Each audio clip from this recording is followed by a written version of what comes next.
तो good morning friends, स्वागत है आप सबका। चलिए ध्यान दीजिएगा, वीडियो को कंप्लीट देखना है ना। चलिए पहला प्रश्न देखिएगा, ये है।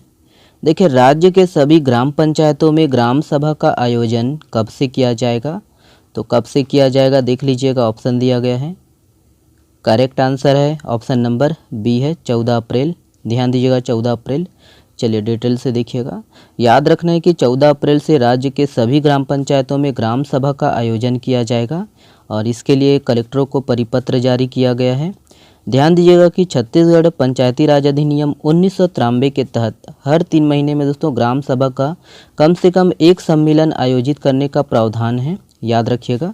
और इसके निर्देशानुसार दोस्तों निर्धारित तिथियों 23 जनवरी, 14 अप्रैल और 20 अगस्त एवं 2 अक्टूबर के साथ ही प्रति वर्ष जून एवं नवंबर महीने में सुविधाजनक तिथियों में दोस्तों हर गांव में ग्राम सभा का आयोजन अनिवार्य रूप से किया जाना है। ठीक है, तो ध्यान दीजिएगा ये सबको। चलिए अगला प्रश्न देखिएगा, ये है, ध्यान दीजिएगा।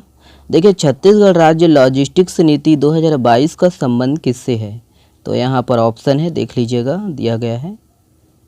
करेक्ट आंसर है ऑप्शन नंबर डी है, उपरोक्त सभी। ध्यान दीजिएगा, बीमार उद्योग को प्रोत्साहन है ना, और बाकी ये बी और सी है ना, सभी है। चलिए डिटेल से देखिएगा। याद रखना है कि राज्य सरकार द्वारा दोस्तों बीमार एवं बंद उद्योग के लिए निवेश प्रोत्साहन नीति, औद्योगिक एवं वाणिज्यिक विकास के लिए राज्य लॉजिस्टिक नीति 2022 लागू की गई है। ध्यान दीजिएगा, और इससे बंद एवं बीमार उद्योग को प्रोत्साहन मिलेगा दोस्तों, और वे बेहतर तरीके से संचालित हो पाएंगे।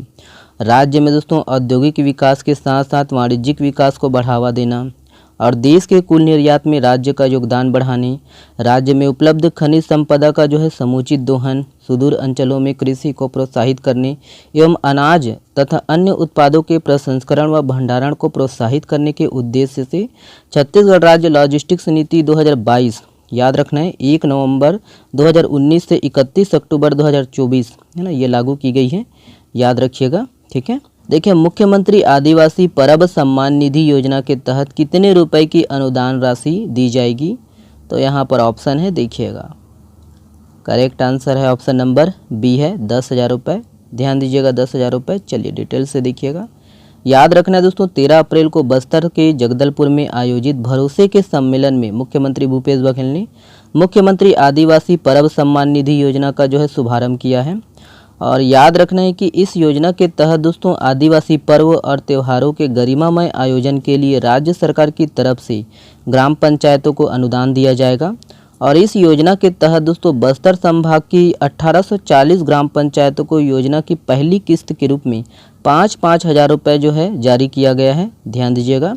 याद रखना है कि इस योजना के तहत अनुसूचित क्षेत्र के गाँवों में जनजातियों के उत्सव त्योहारों के मेला, मड़ई जात्रा पर्व, सरना पूजा, देवगुड़ी, नवाखाई, छेरछेरा, अक्ति हरेली आदि उत्सवों में दोस्तों त्योहारों संस्कृति को संरक्षित करने के लिए प्रत्येक ग्राम पंचायत को है ना, याद रखना है, प्रत्येक ग्राम पंचायत को हर साल 10,000 रुपये की अनुदान राशि 2 किस्तों में जारी की जाएगी, याद रखना है। और इस योजना के लिए 5 करोड़ रुपए का प्रावधान किया गया है बजट में। और यह योजना दोस्तों छत्तीसगढ़ के समस्त अनुसूचित क्षेत्र अनुसूचित जनजाति विकास खंड में लागू होगी। ओके, तो याद रखना है ये सब पॉइंट को। चलिए देखिए, छत्तीसगढ़ राज्य सरकार द्वारा प्रदेश के हर जिले के कितने विकास खंड में जैविक खेती कराने का निर्णय लिया है? तो यहाँ पर ऑप्शन है, देखिएगा। करेक्ट आंसर है ऑप्शन नंबर डी है 1। याद रखना है प्रत्येक जिले के एक विकास खंड में। चलिए डिटेल से देखिएगा। याद रखना है कि छत्तीसगढ़ राज्य सरकार द्वारा दोस्तों दंतेवाड़ा के बाद अब प्रदेश के हर जिले के एक विकास खंड में दोस्तों जैविक खेती कराने का निर्णय लिया गया है।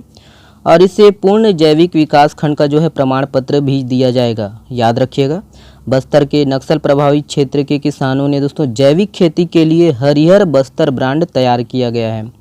याद रखना है कि इसी तरह दंतेवाड़ा में दोस्तों आदिम जैविक, याद रखिएगा, रायगढ़ में केलो जैविक उत्पाद, कबीरधाम में मैकल्स नेचर, राजनांदगांव में आरुक जैविक, बलरामपुर में चांगरो और मुंगेली में आगर जैव उत्पाद, जसपुर में जसपुर एग्रोफेस, दुर्ग में दोस्तों शिवनाथ ऑर्गेनिक, सरगुजा में बांसा झाल राइस नाम से दोस्तों किसान अपने जैविक उत्पाद को राष्ट्रीय अंतर्राष्ट्रीय बाजार में बेच रहे हैं। ठीक है, ध्यान दीजिएगा कि राज्य में जैविक खेती को बढ़ावा देने के लिए 2014 से राज्य पोषित, याद रखिएगा, राज्य पोषित जैविक खेती मिशन और 2016 से केंद्र प्रवर्तित परंपरागत कृषि विकास योजना चल रही है। ठीक है, अगला प्रश्न देखिएगा, ये है, हाल ही में गोंड पेंटिंग को जीआई टैग मिला है, यह किस जिले से संबंधित है? यहाँ पर ऑप्शन है, देखिएगा। करेक्ट आंसर है ऑप्शन नंबर डी है, डिंडोरी। ध्यान दीजिएगा, डिंडोरी। तो याद रखना दोस्तों कि मध्य प्रदेश की हस्तकला शिल्प के 5 हस्तशिल्प उत्पादों को एक साथ जीआई टैग मिला है और मध्य प्रदेश के आदिवासी बाहुल्य डिंडोरी जिले के गोंड पेंटिंग को जीआई टैग मिला है। ध्यान दीजिएगा, याद रखिएगा कि इससे इस कला से जुड़े आदिवासी समुदाय को आर्थिक लाभ मिलेगा। और गोंड पेंटिंग में माहिर अब तक दोस्तों डिंडोरी जिले के 2 कलाकारों को पद्मश्री पुरस्कार मिल चुका है। ठीक है, ध्यान दीजिएगा कि गोंड पेंटिंग के अलावा मध्य प्रदेश के 8 अन्य उत्पादों को भी जीआई टैग मिला है। ये वाला प्रश्न आप लोगों के लिए है। इस प्रश्न का जवाब आप लोग को देना है कमेंट्स बॉक्स में। हाल ही में जारी बाघों की राष्ट्रीय रैंकिंग के अनुसार छत्तीसगढ़ के किस टाइगर रिजर्व की स्थिति गुड श्रेणी में है? तो यहाँ पर ऑप्शन है, देखिएगा, और इसका जवाब आप लोग को देना है कमेंट्स बॉक्स में। चलिए, बहुत बहुत धन्यवाद। अधिक से अधिक शेयर करिएगा दोस्तों, आप लोग का सपोर्ट है ना, इसीलिए वीडियो बन रहा है, और अधिक से अधिक शेयर करिएगा। चलिए, बहुत बहुत धन्यवाद, शुक्रिया दोस्तों। पीडीएफ के लिए टेलीग्राम ज्वाइन कर सकते हो आप लोग। चलिए, बहुत बहुत धन्यवाद।